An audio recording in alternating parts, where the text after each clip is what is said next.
From LinkedIn News, I'm Leah Smart, host of Everyday Better, an award-winning podcast dedicated to personal development. Join me every week for captivating stories and research to find more fulfillment in your work and personal life. Listen to Everyday Better on the LinkedIn Podcast Network, Apple Podcasts, or wherever you get your podcasts. From LinkedIn News, I'm Jessie Hempel, host of the Hello Monday podcast. Start your week with the Hello Monday podcast. We'll navigate career pivots. We'll learn where happiness fits in. Listen to Hello Monday with me, Jessie Hempel, on the LinkedIn Podcast Network or wherever you get your podcasts. Hello, my friend, and welcome to another episode of Negotiate Anything. Thanks for spending time with us today. It's listeners like you in 181 different countries that have made Negotiate Anything the most popular negotiation and conflict resolution podcast in the world. I'm your host, Kwame Christian. I'm a business lawyer, mediator, professor, and the director of the American Negotiation Institute. Before we get started, I have two quick questions for you. Is negotiation a critical part of what you do? Do you need to resolve conflict and persuade at work? If you answered yes to both of those questions, visit our website to learn more about our negotiation workshops. We've traveled the country working with professionals just like you, and we'd love to have the opportunity to work with you too. Check out the link in the description to learn more. Brian, thanks for joining us today. Hey, I'm happy to be back, Kwame. It's great to see you. Yes, it is great to see you again, my friend. So how about you go ahead and tell us a little bit about yourself and what you do for the folks who might not remember you from the previous 2 times you've been on the show. Okay. Well, Brian Ahearn, and I am the founder, chief influence officer of my own company called Influence People. And I teach people about the psychology of persuasion and how you take those decades of research and bring them into your communication to make it easier for people to say yes to you. That's fantastic. And now with this new book, I'm excited about this because I read your first book and I gave you what could only be described as an obscene amount of notes that I took on it. I think it was about 15 pages of notes I took on it. Yes. And so now we're here talking about this second book. So can you tell us about that? Sure. The first book, Influence People, was really kind of generic in terms of looking at influence in a variety of situations. The second book, which is called Persuasive Selling for Relationship-Driven Insurance Agents, is very specific to people in sales. I would like people to know it's not just for people in insurance. I would hate for somebody listening to this to say, oh, well, that's insurance, it's not me. Because in the book, people learn about the sales cycle, 8 steps in the selling cycle. And more importantly, they learn about the different principles of influence and which ones are most effective at each step. So when people are strategizing about how they're going about their sales, they can be very specific about how can I bring this particular principle in here because I'm going to get the most from that as compared to maybe certain other principles. The other thing that the book does too is it looks at personality styles and which principles are most effective with different personality styles. So with that as the backdrop, Kwame, I think anybody in sales, anybody who's got to sell a product, service, themselves, their ideas would benefit from the book. Absolutely. And that's something that I'm recognizing more people are interested in now too. Recognizing the difference in different personality types and then trying to figure out what we can do to persuade and connect with those types of folks. And so when you think about the different personalities, what is your base? Like which approach are you using? And then where should we start when it comes to analyzing personalities and changing our approach? I use something that's analogous to DISC, but I call my model DEAL. And I like that because we deal with people, and in sales, you hope to close deals. And DEAL stands for driver, expressive, amiable, and logical. So the driver personality is that task-focused, like to be in control individual. The expressive would be like to be in control, but more relationship-driven. And then the amiable is a relationship-driven individual who's very self-focused in terms of they're not trying to control people, situations, et cetera. And then you have the logical, which again is a very task-focused individual, but they're not about controlling others. They're really more thoughtful in terms of introspective and controlling themselves. So I use that as a 4-step model for people to try to make a quick analysis of who they're dealing with. There's lots of other personality models out there. But when you're in sales, you don't have a lot of time to try to make assessment of your potential client. You've got to have something that's quick and easy. And I think if people can focus on task-oriented or relationship-driven, like to be in control or self-control, that's a pretty simple model. And then we start talking about which principles would be most effective for those different 4 personalities. Yeah, that makes a lot of sense, especially the practical side too, because you have different, like you said, think about StrengthsFinder, for example. StrengthsFinder is a fantastic program, but the thing is, you're not going to get an assessment of the 34 strengths that somebody has before the conversation. That's going to be hard to do. But so I like how practical this is. Right. Some models really focus on you as an individual, and there's tremendous value in understanding yourself and how you come across to people. My model really focuses on, hey, you're going into this sales situation. Can you make a quick assessment of this individual? And one of the things that I do that I think is really helpful for people, it's one thing to try to think about task-oriented and relationship-driven, et cetera. But I usually have people say, who do you think would be that person who loves to be in charge, and they're just about getting things done? They don't like focusing on relationship. And when people start coming up with, for example, Steve Jobs is a really good example of a driver. Mm-hmm. Then you've got that visual comparison point, and you can say, oh, this guy or this lady I'm dealing with, they're like a little Steve Jobs. That's who they remind me of. So you're not having to remember all of these terms and definitions. You can make that quick mental assessment. As an example of an expressive person, I think Oprah is the ultimate in the expressive, right? She's totally relationship focused. She wants to know about you and your story, but she is in control of her media empire. There's no doubt about that. She is someone who likes to be in control. So those are a couple of examples where people could go, oh yeah, this person does remind me of Oprah Winfrey or Bill Clinton or whomever that other expressive might be. And then they can have a better gauge when they're dealing with that individual. It makes a lot of sense. And now when we think about the adjustments that we need to make persuasively with each individual, what is the danger of not tailoring our approach? So some people, when you realize what your strengths are, you can overplay your strengths. And then those strengths can become weakness. It's really about understanding that other person and what they will probably respond to. So as an example, we talk a lot about how important it is to build relationship when you're selling. And that is true the vast majority of the time. But when you're thinking about a driver, and I'd ask people, Donald Trump used to be somebody that we would talk about, now it's taboo, but he was ultimate driver, Steve Jobs driver. Do you think either of those guys cares about being your friend? Not at all, right? So going in and trying to connect on things that you have in common and pay them compliments, they're going to just be looking at their watch saying, quit wasting my time. But when you go in and you talk to somebody in that position and you learn about scarcity and how people respond to scarcity, and you reframe what you're talking about, and you say, instead of saying to, potentially if Steve Jobs were still here, hey, Steve, I've got this idea. It could make us $1 million. And he's like, dime a dozen. But you go in and you say, Steve, we're losing $1 million. And he says, what? And now you've got that platform. It's just reframing, but it's understanding somebody who's a driver will respond much more to scarcity than a lot of other people. Absolutely. It makes so much sense. And again, it shows the power, like you said, of framing the message. You say the exact same thing, but you say it differently depending on who's on the other side. Absolutely. And another example with drivers is consistency. Really from a place of ego, when that person who's a driver says something, they believe it because they came up with it. Whereas a logical person, they also respond to consistency, but it's because they trust their intellect and the research and the study that they've done when they came up with something that they finally shared with people. So it's the same principle, but it's driven differently internally by those people. But if you can tap into that, it makes it easier for that person to say yes. Right. And based on your experience in sales, and especially thinking about the psychological aspect of it, what are some of the biggest mistakes that people often make when it comes to approaching these conversations? Well, using insurance agents as an example, I think a big mistake that is made is getting up in front of people and touting all the reasons to do business with them. And some of them may be good reasons, but they're your reasons.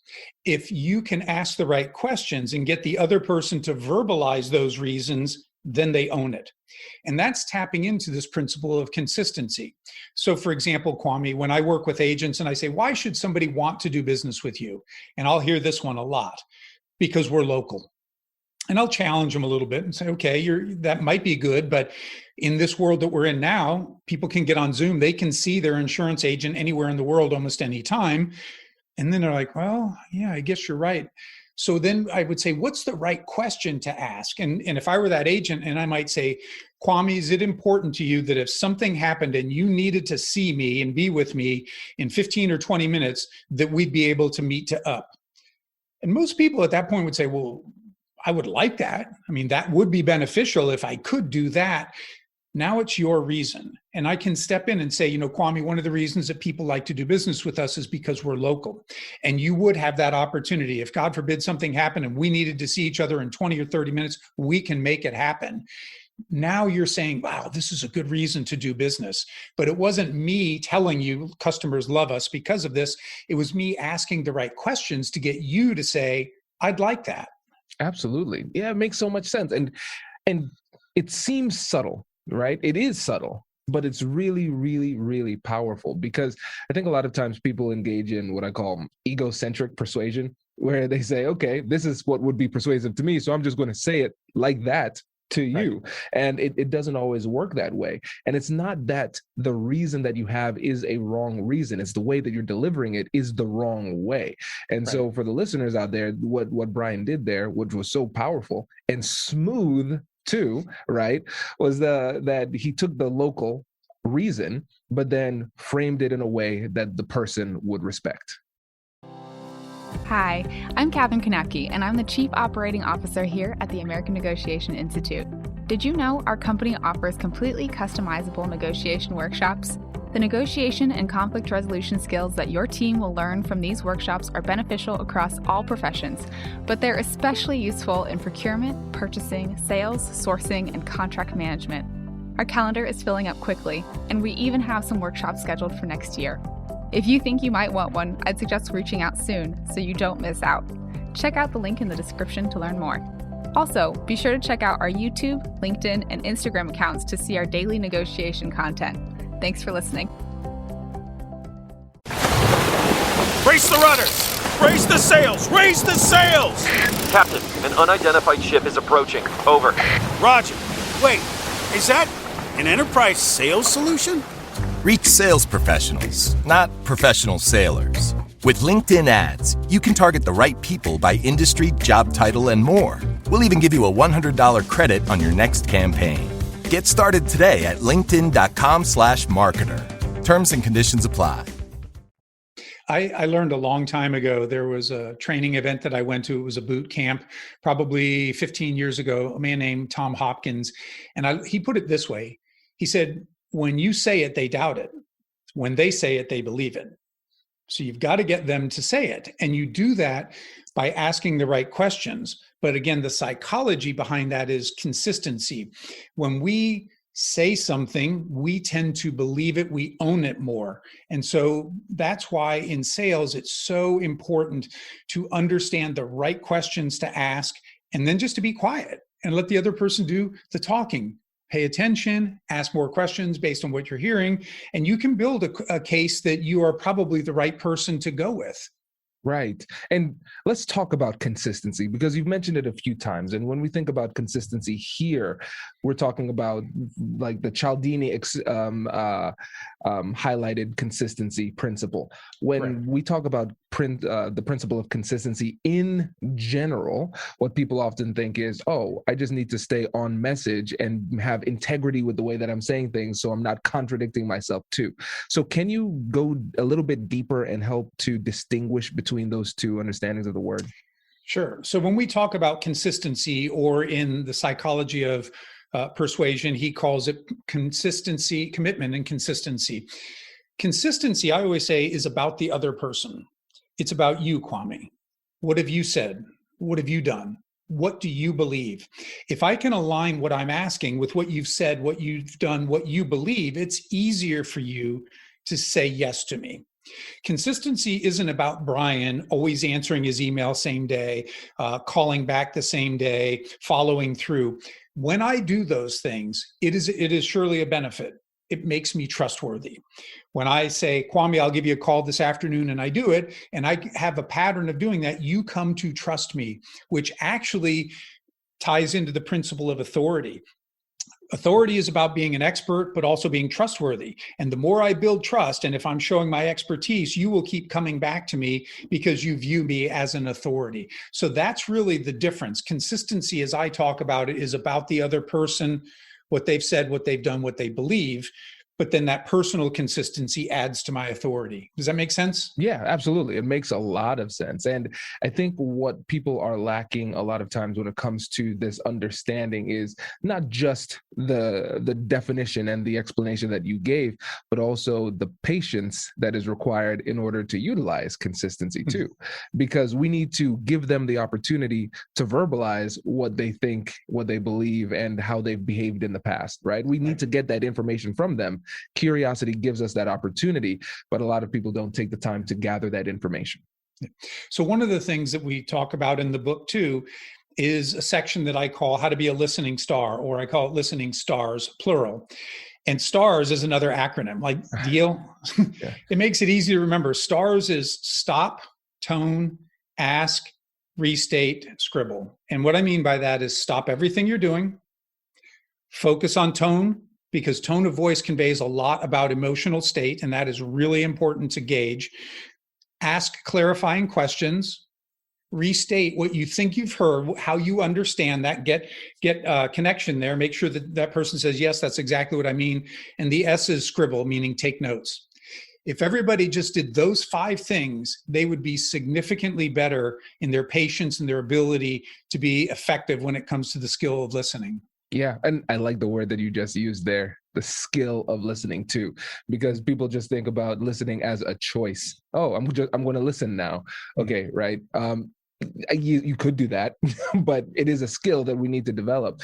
And the one of the things I want to focus on is the scribble, taking those notes. So why did you feel it was so important to add that aspect?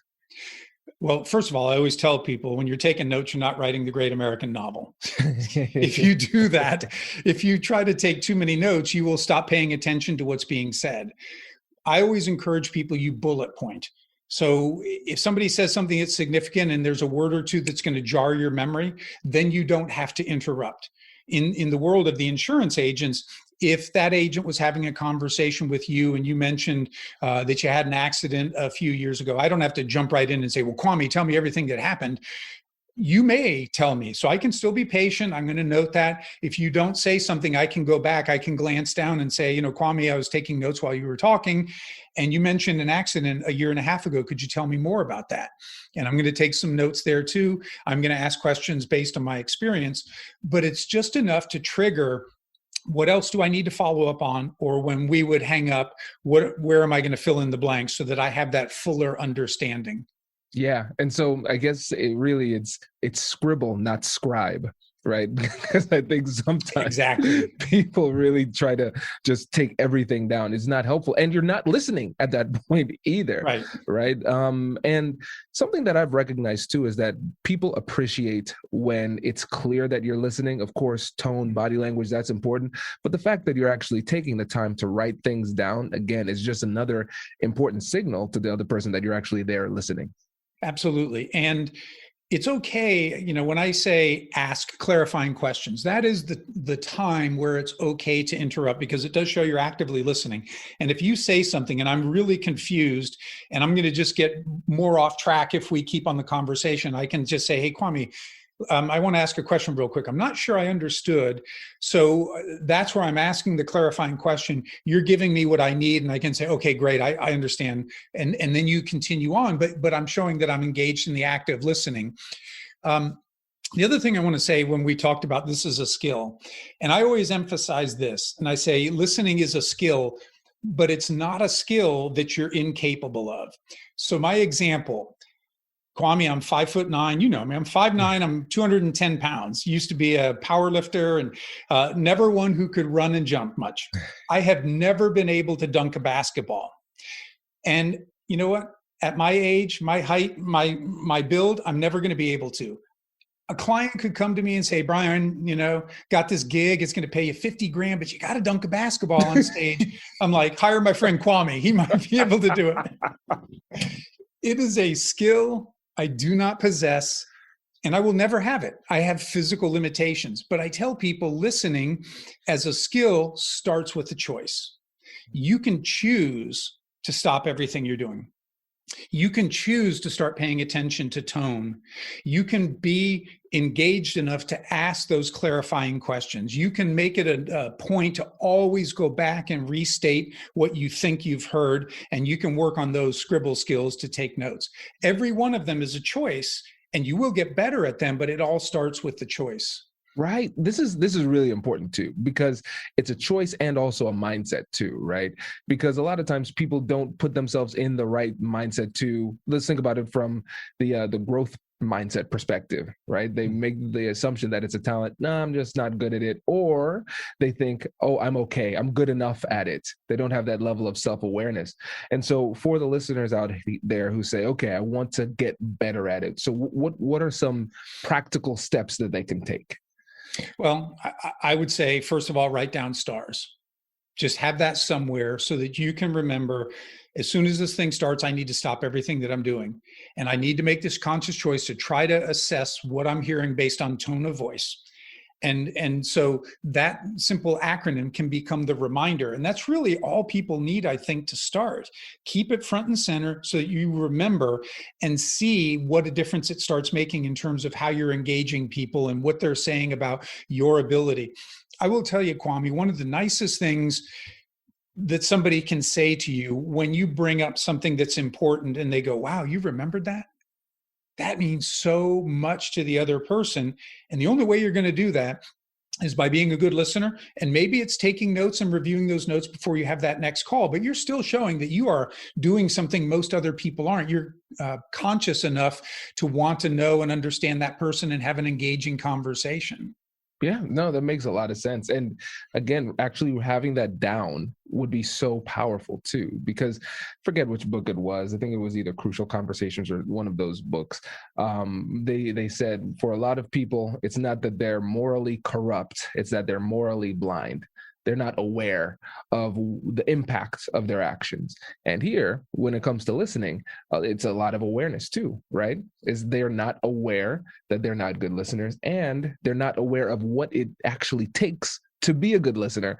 And so actually having that down, just imagine starting off every meeting, just writing that at the top of every your paper, right? Okay, remember, you know what to do, right? I think that would be really powerful. Absolutely. Listening, it's interesting, Kwame, that in all the communications coursework that we can do, the teaching, right? We're taught how to read, we're taught how to write, but we're never, I don't know anybody who growing up was taught how to listen. People are told, pay attention and you need to listen to me, but they weren't really taught a simple way to dial into that to be more effective. And so they just haphazardly go about it. Yeah, no, I think we have our challenge for the listeners here. So that's the challenge. Use this approach, write that at the top of the meeting notes, practice taking some notes, all those things. I think that would be really powerful. And again, before we move on, just can you say that acronym one more time? Sure. I always talk about listening stars, where stars stands for stop, tone, ask, restate, scribble. Love it. Fantastic. And so let's say this. If people were to read your book and get one piece of wisdom out of it, one piece of wisdom, what would you want that to be? That's hard to say because everybody's going to need something different. I mean, somebody might be a pretty good listener already, but they've never thought about adjusting their style to the person that they're meeting with. They're just going in with, I'm really good at building relationship and I'm going to just ask all about their family. And it's not bad, but it may not be effective. So I really think that understanding how to more effectively deal with people is probably one of the things that most people have never really learned. most people have probably learned a little bit about negotiating. Obviously, they listen to your podcast, or they've learned about prospecting and certain steps in the sales cycle. But I think very few people have learned how to engage other people based on how they assess their personality. Yeah, I think that's great. I agree too, because again, one of the great oversights in our education system, we're not taught how to resolve conflict, not taught how to communicate at a high level, be persuasive, or listen, right? So I think that piece of wisdom, though, being able to analyze and assess the different personality types and adjust your approach accordingly, I think that's powerful, and I appreciate that. And so for the listeners, before you go, remind them again about the book and your company and how they can get in touch with you. Okay. So the book is called Persuasive Selling for Relationship-Driven Insurance Agents. And you can find that in paperback or Kindle out on Amazon. My company is Influence People, and you can find me at influencepeople.biz, B-I-Z. And if people go out there, they'll see plenty of links to get to the book. I've been on just almost 100 podcasts. They're all out there listed, so people can go back and, some are on leadership and some are more focused on influence or sales. They can kind of go through and find what appeals to them. Been blogging for more than a dozen years every single week. So there's just a tremendous number of articles. And then there's a lot of videos and preview videos to my LinkedIn learning courses. So all of that stuff, you have to buy the book, and all of that other stuff is free. If you join LinkedIn Learning, I've got courses on persuasive selling and dealing with personality styles, persuasive coaching, a lot of things like that. So tremendous number of resources that are available for anybody who goes out there. Fantastic. Brian, a pleasure as usual, my friend. Thank you. You're welcome. Thanks for having me back. Congratulations, you've just joined an elite club. By listening to a full episode, you're now officially on the Negotiate Anything team. So welcome aboard. What most team members do is they subscribe to the podcast because that allows them to automatically get the latest episodes of the show. The best things in life lie on the other side of difficult conversations. Keep learning, keep practicing, and keep getting better. Your relationships will improve, your career will soar, and you'll have the confidence you need to get the most out of these crucial conversations. Again, thank you for joining the team. We're excited to have you, and I will see you in the next episode. I'll catch you later.